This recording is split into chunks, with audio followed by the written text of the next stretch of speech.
এর জন্যই তারে আমি ভুয়া বলি, আবার খেপেও। যাই হোক,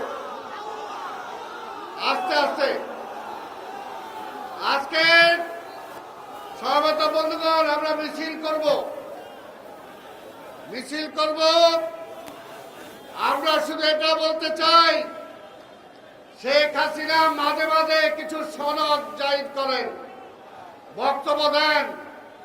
কয়দিন আগে বলছেন সাংবাদিকদের সামনে প্রেস কনফারেন্সে যে তিনি আমেরিকার মতো পুলিশদেরকে যদি অর্ডার দেন তাহলে এই দেশের কি হবে।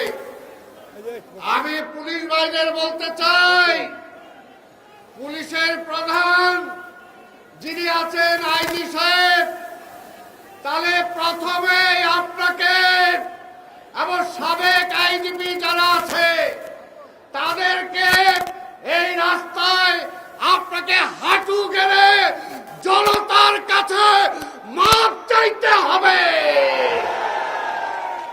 আমেরিকায় দেখেছেন সেখানে কিভাবে আমাদের কালো মানুষের উপর অত্যাচার করার কারণে সেখানকার পুলিশের প্রধান রাজপথে হাঁটু গেড়ে জনতার কাছে মাপ চেয়েছে।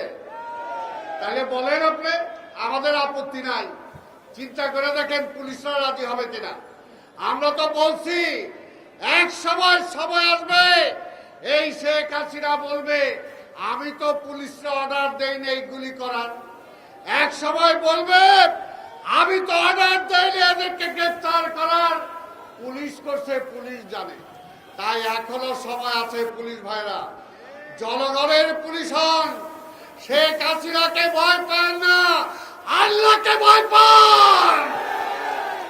শেখ হাসিনাকে ভয় পাইলে মাত্র এখানে কয়েক মাস কয়েক বছর, রিজাইন করলেই শেষ। ওই যে দেখেন না আপনাদের এক আইজি রিজাইন করে চলে যাওয়ার পরে কিছু ফুটফাট কাগজে আইতেছে, এখনো কি শেখ হাসিনা তার পক্ষে কিছু বলছে?